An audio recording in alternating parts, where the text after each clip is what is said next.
Want the best? Yo, check it out. Better come try my flex. The line that I want to argue is essentially that chavs are the nemesis of New Labour, and that the root problem which the chavs and chav bashing illustrate is the development by New Labour of an interventionist sort of meritocracy which devalues the lives of most people. Meritocracy, I would argue, works best if it's left very much to the market. As soon as you try to manage things from the centre, things get out of control, and chavs are the result of this.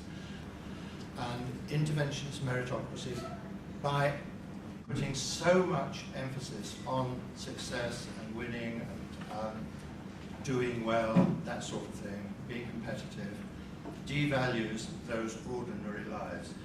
It does emphasize winning as being important, rather than actually making a contribution to society. And one of the things that happens with meritocracy is there's too much emphasis on opportunity and getting there, and not enough on what people actually do to pay back the community for the success and rewards that they have. The chavs, I think, are significant in this process because they actually don't care about winning. They're not ambitious. They're resisting the New Labour vision. And I think that the inherent weakness of a state-sponsored meritocracy is that it does actually require people to be ambitious, to have aspirations. Otherwise, it falls on its face. Over the last few years, we've had growing numbers of calls from ministers, New Labour ministers. People need to have higher aspirations. It's blaming the losers for the failure of the system. I think the BNP could benefit from all this because it does actually, among all the parties around at the moment, stand as the only one that seems to value old-fashioned community contribution and just being a member of a group, just doing your bit rather than trying to do better than other people. I don't know if we all agree about what a chav actually is. I mean, we're clearly not a subculture in the way that we understand subculture. People do not identify themselves through dress and behaviour in a recognisably what I would call subcultural way, which is why it can be used as a term of abuse. If you've studied subcultures or indeed been in one, you understand the appropriation of clothes from one class to another. Dick Hebdige used the anthropological term bricolage to describe such borrowing. So, for instance, when gangsters or bling or hip-hop guys took up Burberry, it was because they were making a statement about a very old-fashioned English label. And this was seen as some kind of irony. When the significant moment is when Daniela Westbrook poses head-to-toe in Burberry. This now signifies something quite different. The white girls pushing pushchairs with their Croydon facelifts and their fake Louis Vuitton also signifies something that we really don't like. Because we understand the uniform, we know what the juicy couture tracksuits mean with the Chanel bags. But somehow, for some reason, I disagree with Jeff. I think this is an aspiration, desire to consume. Now, how do people spend money and why do they spend money? And who are we to tell people how to spend money? Why are we chav bashing at the sort of conspicuous consumption of this class of people and not at bankers who also spend money? How did we come to despise the white working class? In talking about chavs, we're actually talking about our own confusion because we don't have a way to talk about class because we have been told under New Labour that class doesn't exist anymore. So, if class doesn't exist, what does it mean to be common? What does it mean to be vulgar? I might find the pictures of the Bullingdon Club people vulgar. But, of course, the Daily Mail, the Telegraph, and indeed the Guardian find it vulgar to see girls in the street drunk showing their knickers. I think, well, the bottom line about all this is that this chav thing is a return of the repressed being class hatred, pure class hatred. I think the question you have to ask is, when did being poor become a moral choice? I think it happened in the mid-90s. if you're on the left in the mid-90s, when Charles Murray published his essay on the underclass, we gasped in horror. The underclass, we didn't even use that term then. He told us that the underclass was not about poverty, it was defined by a type of poverty. Poor people weren't people who lacked money, they were defined by their behaviour. Murray called them the new rabble. New Labour has enabled, it has not decommissioned this discourse. It's a total failure. Gordon Brown's demented speech at this year's Labour Party conference about locking up teenage mothers is simply a return to the workhouse. So it's up to anybody who's oppositional to make the case for the unrespectable, for those people who do not want to work like Gordon Brown 24 hours a day. And I'd say the most visible class hatred or chav hatred is aimed at women. I give you the holy trinity of Jane Goody, Katie Price and Kerry Katona. I mean, really, you have it all here. You've got it, this thing that feels slightly out of control. Sexuality, mental illness, ignorance, death, money. It terrifies the hell out of everybody. Look at these ladettes. They've grown up, they're out there, and they are producing their feral chav children. This is the way female sexuality is policed, and it isn't policed in absolute class terms. I think we need to think what it is that we really hate about chavs, because the middle class just consume in a different way. Chavs exist so we can look down on people and say their priorities are all wrong. You've got to go back to 1995, Jarvis Cocker's Common People. We celebrated common people. He said, you'll never fail like common people, you'll never watch your life slide out of view. These were brilliant lyrics because they were celebrating something that we now hate. We're all middle class now, New Labour announced triumphantly in 1998, and not everyone rejoiced. Many of those increasing numbers of people who were economically defined as middle class refused to identify themselves as such. They were proud to identify with their working class histories. Like them, my position was anomalous too, but for different reasons. As a middle class woman, living and raising my children on a council estate in Bermondsey, South East London, I was defined economically as working class. But I was struggling to understand what working class pride was all about. Of all the things I learned in Bermondsey, what surprised me most was to discover that relatively poor people were not united by a shared preoccupation with their difficult economic position. On the contrary, I found white working class people divided amongst themselves across fiercely defended notions of territory, across distinctions between different kinds of working class families on the estates.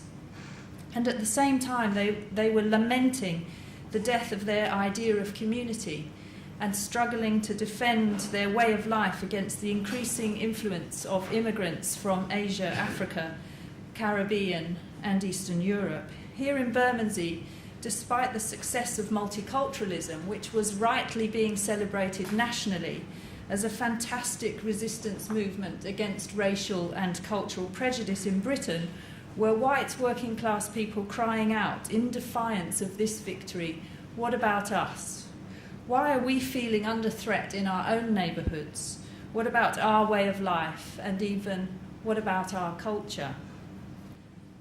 So New Labour's task, it seemed, was to hold the centre ground, to maintain and increase the size of the middle class vote, to raise the aspirations of the poor and their living standards, and to undermine the privileges of the upper classes.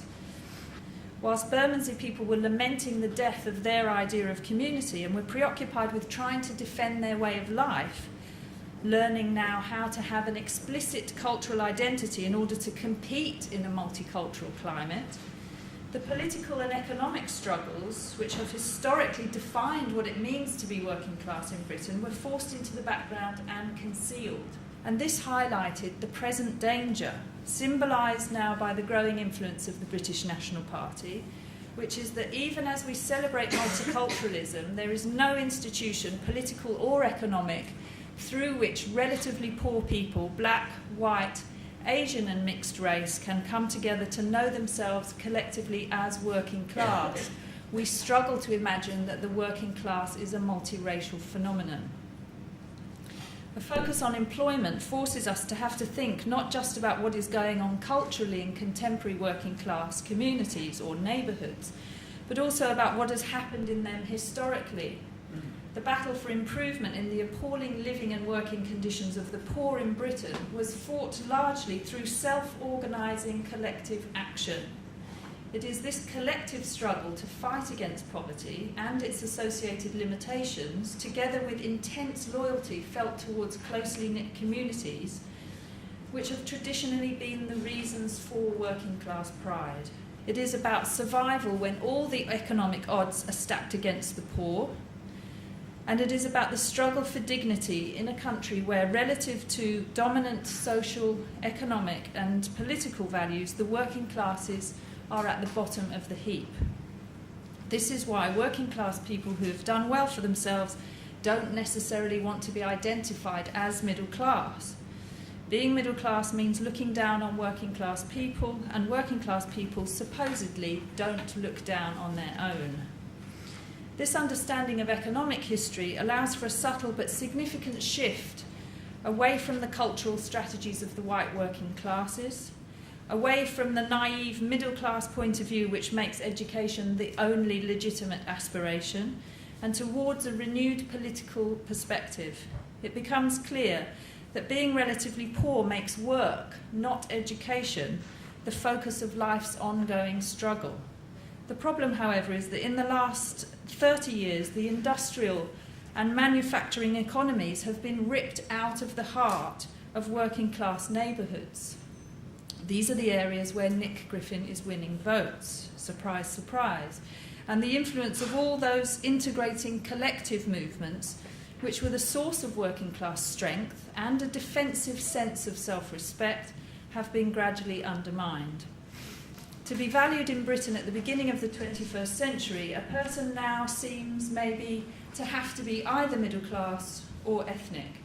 And with no viable way to participate publicly as themselves, this leaves white working class people feeling that rather than being valued as the primary movers against unfair hierarchies, they have become ironically a block to equality. Meanwhile, when made synonymous with the so-called underclass or the non-working class, the white working class way of life, which some right-wing conservative commentators feel would best be left to die out, is increasingly portrayed as a cultural disgrace, a disgrace encapsulated in the often heard insult, chav scum. The almost drooling response to the Shannon Matthews and Baby P case, isolated incidents of depravity are held up as proof that the UK's council estates are dangerous, degenerate areas that the state must declare war on. And in many areas of life, the state has intervened to an unprecedented scale in working class people's lives, and particularly around the area of children. So in this sense, chav bashing isn't just merely prejudices, it isn't merely saloon bar bile and traditional class hatred by trust fund journalists, but the means through which politics and the state has become organised around. So in this sense, chav bashing is the ideological justification for the erosion of civil liberties for all of us. So rather than just feeling sorry for the small section of society, the whole debate around chavs and chav bashing has become the mechanism through which all our civil liberties are being under threat, because it's the justification through which all kinds of behaviour becomes controlled. But is there any truth in the claims being made against the white working class? Well, firstly, there's always been small sections of the working class who perhaps indulge in antisocial behaviour. That in itself is nothing new, but it has its roots in society and social position, and it's a permanent feature of capitalist society. But instead, it's a matter of perception from politicians and commentators. There's a tendency to expect the worst from anyone in a tracksuit or a single mother pushing a pram. And in many ways, it always says more about the political elites than it does about the white working class themselves. So, far from the working class being a tense, boisterous, menacing mob, I would actually argue that the working class have never been so passive and so privatised. Football hooliganism is very rare these days. People are not rioting on the streets over unemployment or against authoritarian measures such as smoking and drinking bans. They, in actual fact, are accepted with no opposition at all. So I find it very difficult to believe that the working classes are somehow more aggressive and more menacing than they were in the past, where all the evidence seems to suggest the opposite. So, as ever, Chav Bashing debate reveals more about the middle classes and political commentators than it does about the marginalised section of society.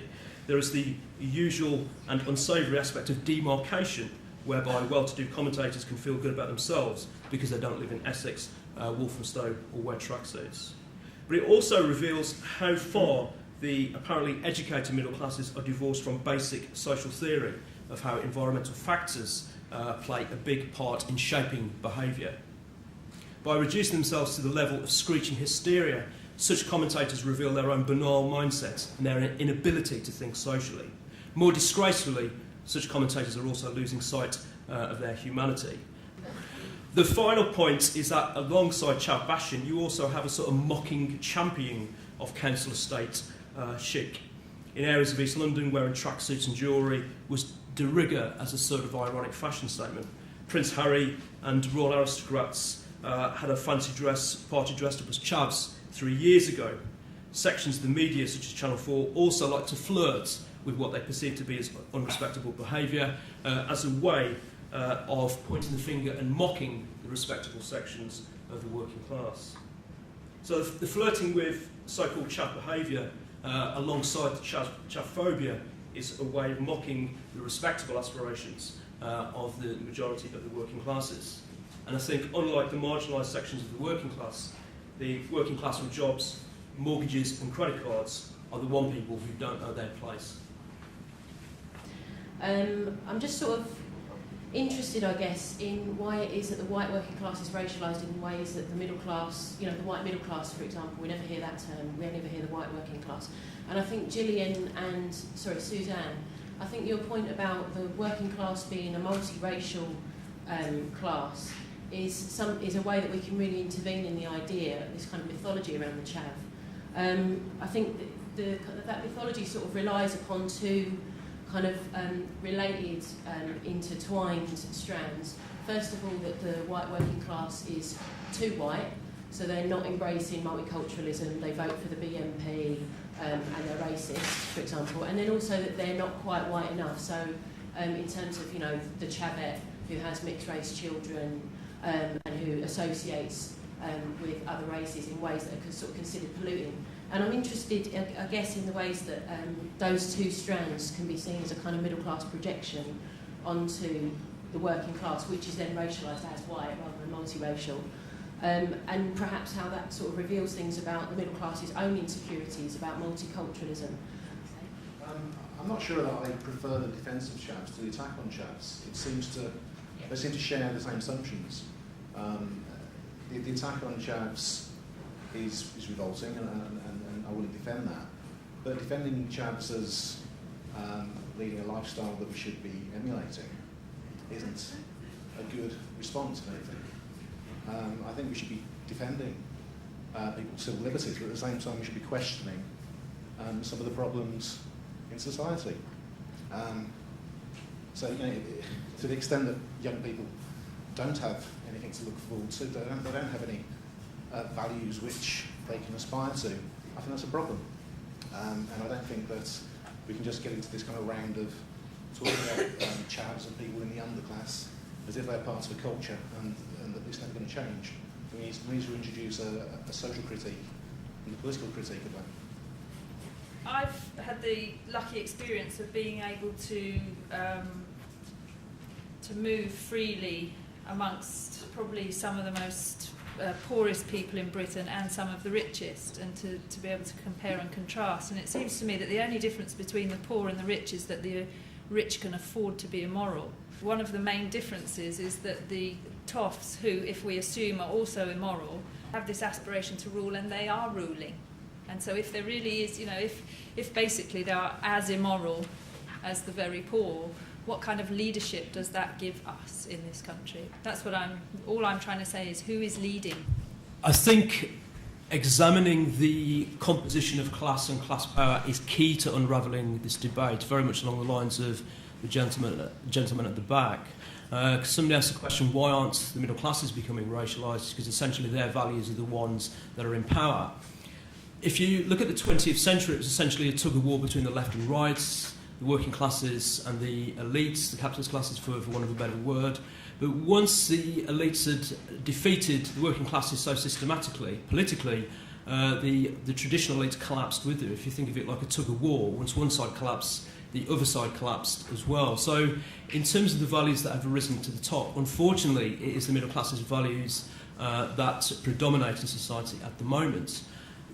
Historically, the working classes had social power. They had a degree to enforce their collective will on society and attempt to shape society. Likewise, the ruling elites had social power and the ability to make decisions and their ability to shape society as well. And what that means is that they had a social outlook. The working classes and the traditional elites had a social outlook, whereas the middle classes, squeezed between the two major social classes, have always had a very individualistic outlook on society. Now, as a consequence of that, they have tended to gravitate towards this very petty morality, whereby they would see the plebs as uncouth, vile, uneducated mob, but they also see the toffs as corrupt, lacking in decent values and all the rest of it. And what flatters the middle classes is the sense that they come somehow above the major classes, and therefore their morality, their independence, their hard-working decency are the ones that the rest of society should follow.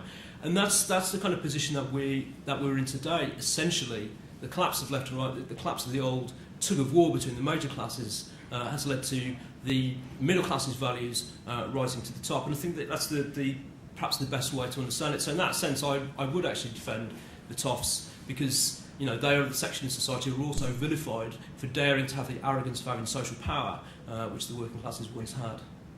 I think there's a problem in deciding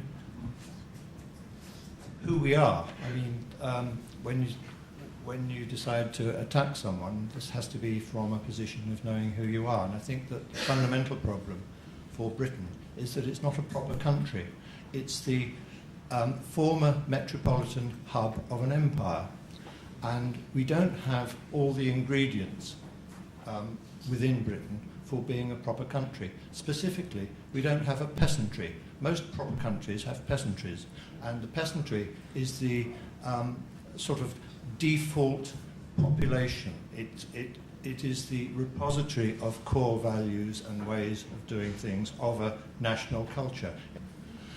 And Ferdinand, in his book Mind the Gap, which was about Chav Bashing, essentially, suggests that in order to become a proper country, what we need to do is to develop a peasantry. And he would do this by getting the remaining landowners in the country to donate land for people on high-rise estates who don't have access to land to settle and become smallholders and grow their own food, and Britain would develop a peasantry. I don't think that's realistic, but I don't have a better solution. I'd be interested to know if anyone here has a better suggestion about how we could become a proper country, because short of doing that, I don't see any realistic solution to the problems that we've got ourselves into. The discourse about the Labour Party is like, forget it. We're talking about the Tories being in not for one term here, but maybe 2 or 3. I think you've really said, if you want Chav Bashing, you will be ruled by Etonians. This is what is happening. The new Labour project has failed because the coalition that brought it into power has split apart. And some of those people, were the working class, were chavs, or whatever we want to call it. They are not going to vote Labour. They're not going to vote, in fact. So what is now important is to understand that the values that will dominate and will be cutting your frontline public services will be handed on from high, from the ruling class, who, yes, they've been bashed a little bit in the newspapers, but as Julian says, they are in power. Last year I came to a debate here about, is poor parenting a class issue? Some of you may have gone to it. And the funny thing was, nobody on the panel was prepared to admit that poor parenting existed. So there was no dialectic. Now, I completely obviously deplore condemning or stereotyping any group of people, but do the panel think it's legitimate to condemn certain behaviours? All right, we've talked about people getting drunk on a Friday night, but do you think there is actually such a thing as antisocial behaviour or violent behaviour or public disturbance? Do you think we should make moral judgments about people having lots of children with lots of different fathers and expecting the state to pick up the tab? Because you can condemn the behaviour without condemning a group and tarring them all with the same brush. I would never deny the fact that there are isolated acts of antisocial behaviour, but the thing is they're not a social threat. That's the thing, they're not a threat to society, and I think this is what's often lost with this debate. So even something that was fairly kind of wide-scale in the 70s and the early 80s in terms of football hooliganism, it was not a social threat. They are isolated acts dressed up as a social threat in order to justify measures that actually do have a detrimental impact on society. Isolated behaviour does not have a detrimental impact on society overall, but the response to it does, and I think that's what's problematic. One of the problems with meritocracy, especially interventionist meritocracy that I referred to at the beginning, is that it focuses interest on the process of winning. Who is doing well, who's benefiting, that sort of thing. It takes away any debate, really, about what should we be doing collectively and how can we collectively benefit. And that is something that we need to get back to, and probably will as the economy continues to collapse over the next couple of years.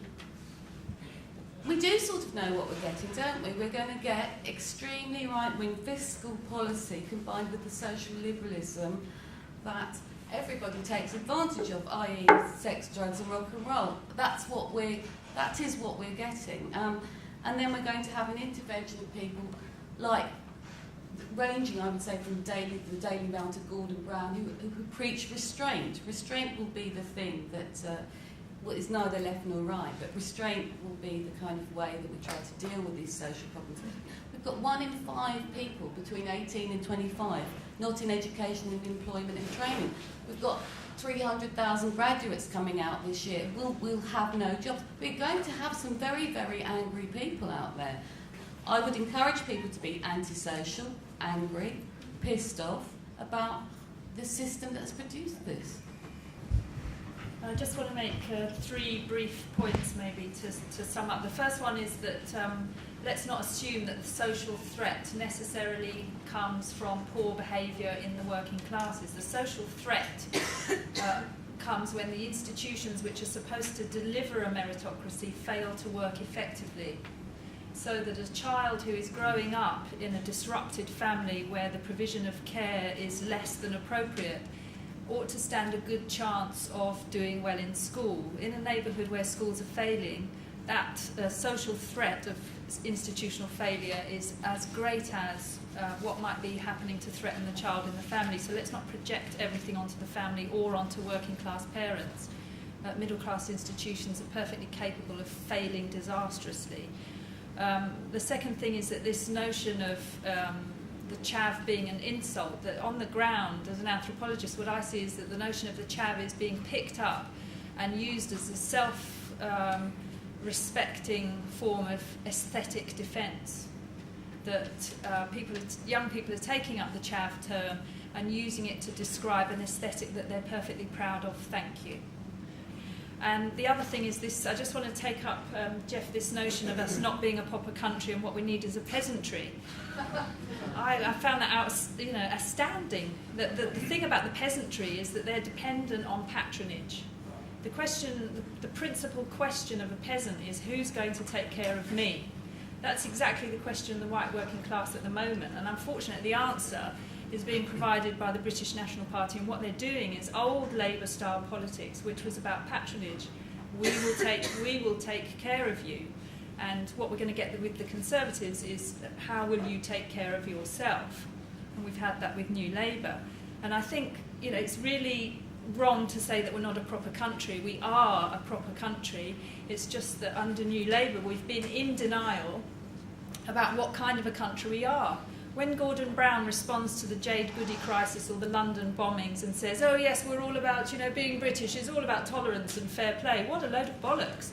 Being British is about having to come to terms with a history in which a racial hierarchy, a class hierarchy and a gender hierarchy have been heavy weights indeed, and that we have struggled, for better or worse, with a meritocracy to redefine the way in which we struggle for equality. That tension is at the heart of what it is to be British, and to pretend it's all about fair play or the peasantry is nonsense.